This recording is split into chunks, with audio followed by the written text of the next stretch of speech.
Ever get that creepy feeling like your phone's totally listening in? You know, Right. you're talking about pizza and then boom, Domino's ads are everywhere. Today we are diving deep into locational privacy. And, you know, this stack of research you sent over, kind of freaky to be honest. Turns out location tracking is way more common than most people think. It really is. A Hmm. lot of people, they just don't realize how much of their location data is out there being collected and used. Exactly. So we're going to try and break down how this tracking actually works, what the risks are, and most importantly, what can you do to protect your privacy. Stick around because at the end, Philly, we've got a question for you. About location tracking. Might make you rethink all those smart devices you love.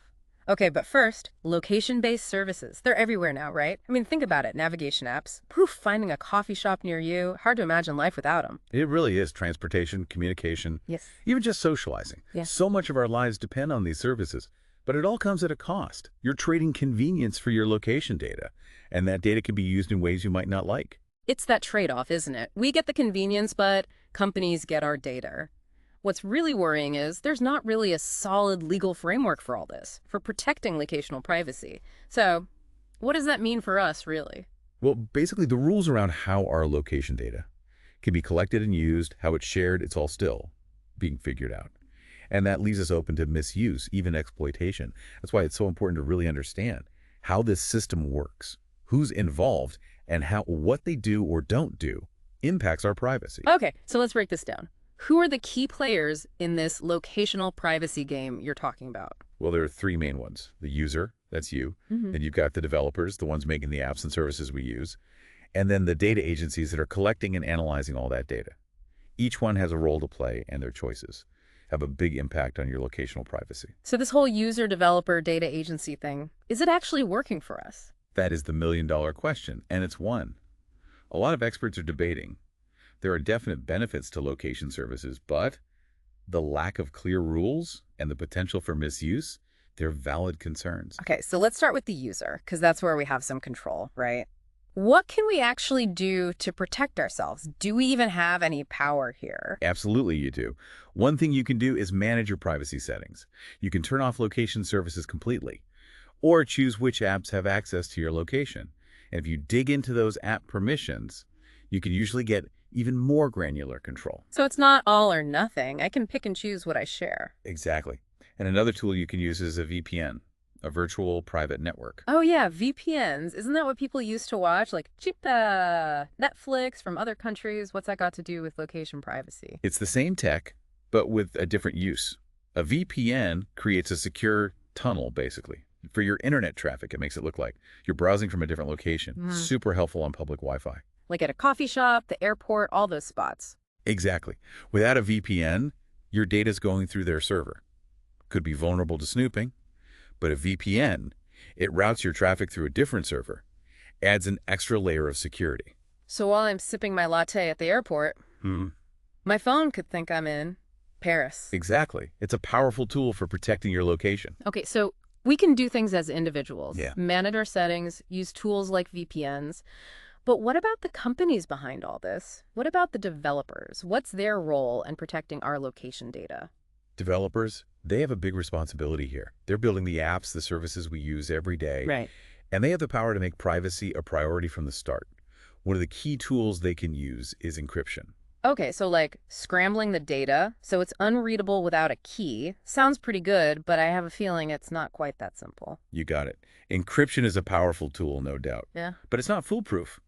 You see, the strength of that encryption, well, it can vary a lot. And even the most secure systems, they can still be vulnerable, especially to really sophisticated attacks. So some encryption is stronger than others. Absolutely. Actually, the research you sent, it had some interesting examples. It compared Slingbox, a streaming service, with the Nike Plus iPod. Remember those? Oh, yeah, vaguely. People use those to like track their runs and stuff, right? Exactly. And the researchers found that Slingbox, it actually had much stronger encryption than the Nike Plus iPod, which meant it was a lot harder to figure out the user's location. So yeah, encryption is always evolving. What's considered secure today might be totally vulnerable tomorrow.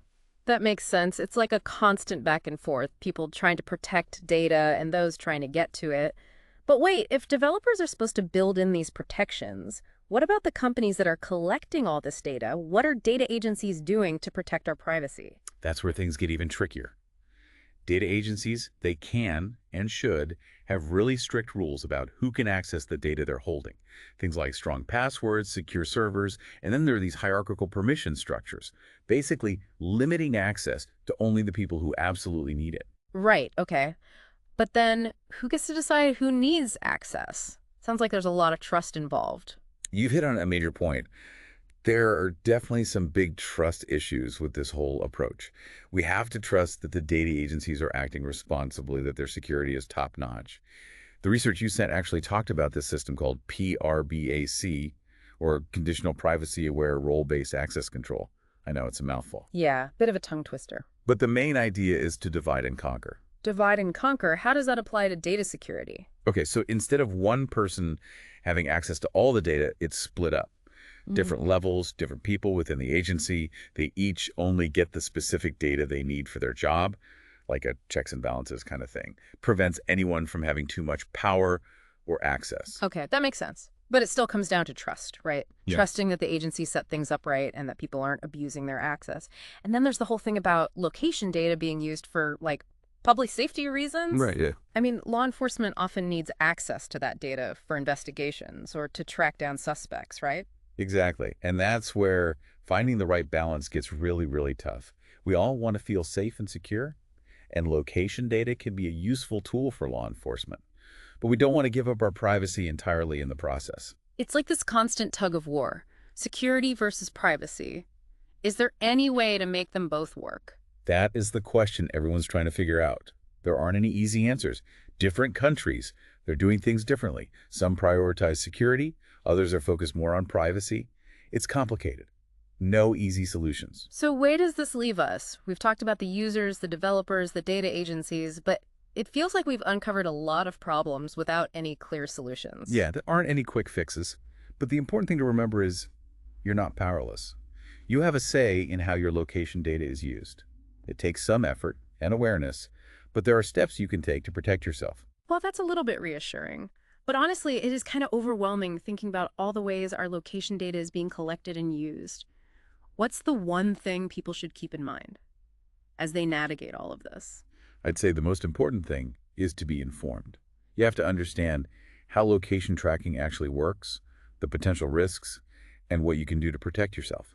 Don't just accept the defaults. Take control of your data. Good advice. Be informed. Take control.